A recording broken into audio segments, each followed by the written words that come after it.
ब्रह्मचारी के हृदय में एक ऐसी अध्यात्म शक्ति होती है, कहीं कोई कभी भय नहीं लगता। कहीं भी अगर कभी भय का भी अवसर आता है तो उसकी जांच करता है, कहां भय है, कौन सा भय है, क्या है, थोड़ी ही देर में समाप्त। क्योंकि जो निर्भय चरणारविंद का आश्रय लिए हुए है, महाबलशाली प्रभु श्री हरि की भुजाओं का आश्रय लिए हुए, उसे काम भय लगेगा।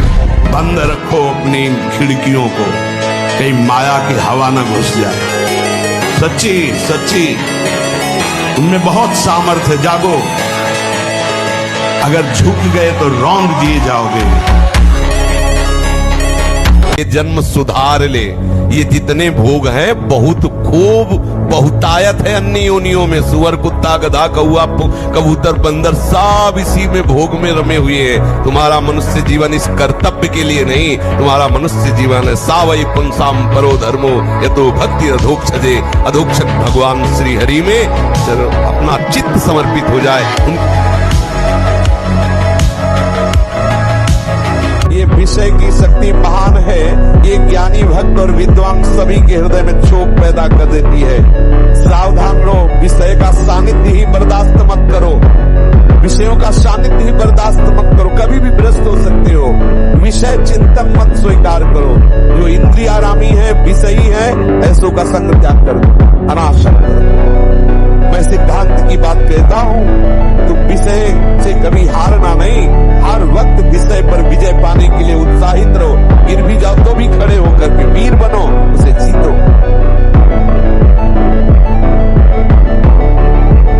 अय मन, आप अब वही ब्रह्मचारी वैराग्य मार्ग के पथिक हो तो चूक ना होने पावे प्रार्थना करते हैं।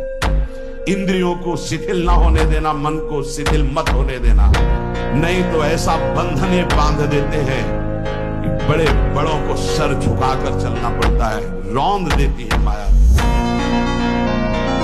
85 वर्ष की थी, नाम बाल ब्रह्मचारिणी।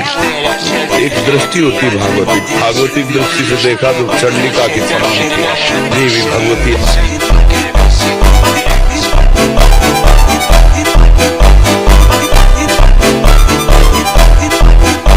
जब इस लोक के किसी भी भोग का आकर्षण उपासक के अंदर नहीं रहता, तब दैवी आकर्षण उपस्थित होता है। पूज्य पादुड़िया बाबा के पास ऐसी देव सुंदरियां स्वर्ण की थालों में विभिन्न प्रकार के खाद्य पदार्थ लेकर, और बाबा मुझे स्वीकार करो, भोग स्वीकार करो, भाग पड़े बाबा। कभी काम अपना प्रभाव दिखाता है, कभी क्रोध अपना प्रभाव, कभी लोभ, कभी मोह, कभी अहंकार, कभी ईर्ष्या। नाथ बड़ा गंदा हृदय है। और पूरे जीवन की तरफ देखें, वादा करें कि आज संकल्प लेते हैं कि 5 वर्ष हम ऐसा करेंगे, तो 5 मिनट का भरोसा नहीं। नाच रही मृत्यु सिर पर, पता नहीं प्रभु कब हमारे शरीर का अंत हो जाए।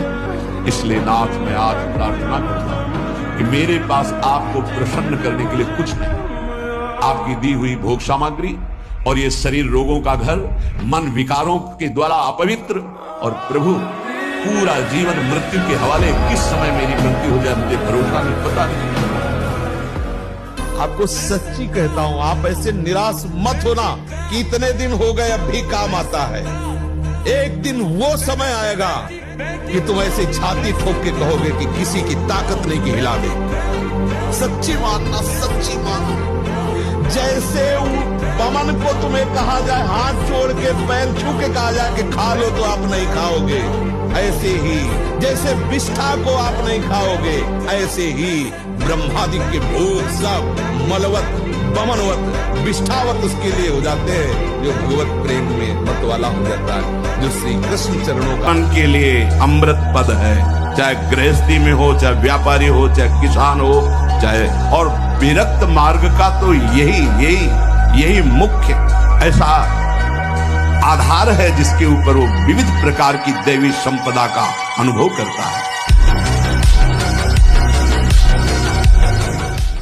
ब्रह्मचारी का स्वभाव गंभीर होता है, विचार परिपक्व होता है, स्मृति प्रवीण होती है उसकी, और हर कष्ट सहने की सामर्थ्य होती है। गर्मी, सर्दी, बरसात, पीड़ा, अपमान, निंदा, वो महान शीतलता अंदर प्रदान करता है। मस्ती एक रहती है।